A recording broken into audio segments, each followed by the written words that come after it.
गाड़ी अभी स्टेशन पर रुकी ही थी कि 4-5 सामान बेचने वाले डिब्बे में घुसकर आवाज देने लगे। रागिनी जी को प्यास लग रही थी। तभी एक 8-10 साल का लड़का पानी की बोतल बेचता दिखाई दिया। रागिनी जी ने उसे बुलाया। कितने की बोतल है?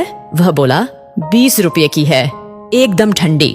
रागिनी जी ने बोतल हाथ में ली और देखा, बोतल तो एकदम ठंडी थी, लेकिन तभी उनका ध्यान बोतल पर लगे लेबल पर गया। उसे देखकर उन्होंने कहा, ये तो नकली है, बिस्लरी की बिस्लौरी बनाकर बेच रहा है, अभी तेरी कंप्लेंट करती हूँ।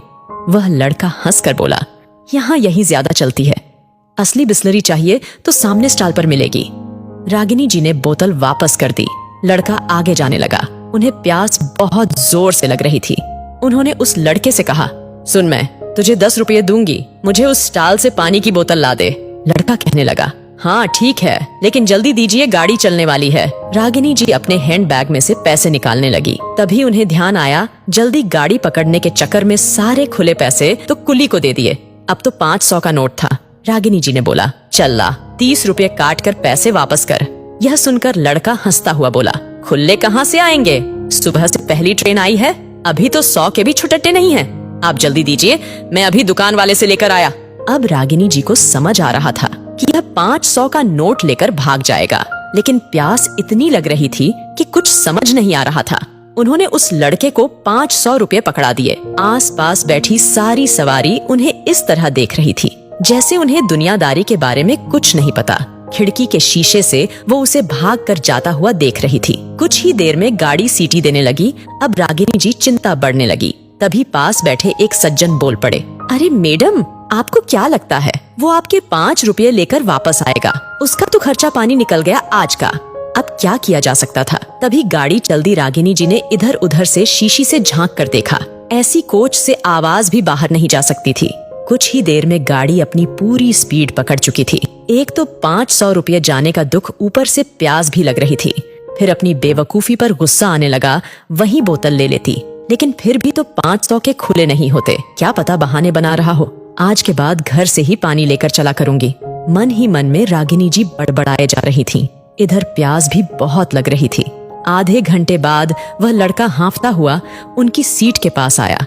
उसके एक हाथ में बाल्टी में बोतलें थीं और दूसरे हाथ में छुट्टे 480 रुपए। रागिनी जी ने उसे डांटते हुए कहा, कहाँ रह गया था?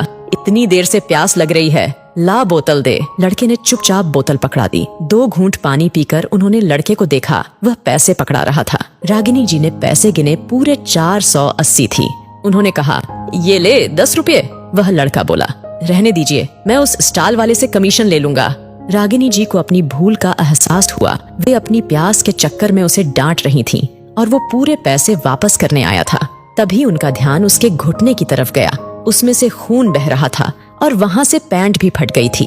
रागिनी जी ने पूछा, अरे ये खून कैसे निकल रहा है? कहीं गिर गया था तू? वह लड़का बोला, हाँ, वो गाड़ी चल पड़ी थी, उसे पकड़ने के चक्कर में मेरा पैर फिसल गया, फिर भी भागकर गाड़ी पकड़ ही ली। बहुत देर से आपकी सीट ढूंढ रहा हूँ, आपका कोच और बर्थ नंबर भी नहीं देखा था। रागिनी जी अपनी भूल पर बहुत शर्मिंदा हुई। हाँ, सच ही तो कह रहा है, उसे कैसे पता मेरा कोच और बर्थ कौन सा है? उन्होंने कहा, अगर कहीं चोट लग जाती या गाड़ी के नीचे आ जाता तो? लड़का कोला, कुछ नहीं होता, हमारा तो रोज का काम है। फिर उसने पानी की बाल्टी जिसमें बोतलें ठंडे पानी में आधी डूबी हुई थीं, पानी लेकर घाव पर लगा दिया। रागिनी जी बोल पड़ी, अरे ये क्या कर रहा है? गंदा पानी लगा रहा है, रुक मैं पट्टी लगा देती हूँ। उन्होंने अपने सामान में से ढूंढकर पट्टी निकालकर उसके घुटने पर लगाई। फिर उन्हें ध्यान आया कि अगला स्टेशन तो 100 किलोमीटर पर है।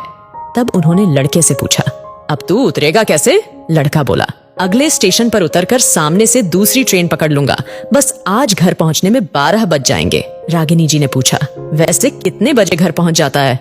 लड़का बोला, 7 बजे तक पहुंच जाता हूँ, आज माँ से बहुत डांट पड़ेगी। रागिनी जी बोली, तू चाहता तो ये पैसे लेकर भाग सकता था, भागा क्यों नहीं? वह लड़का बोला, मेरी माँ ने कहा है, ग्राहक भगवान होते हैं, उनसे कभी बेईमानी नहीं करनी चाहिए।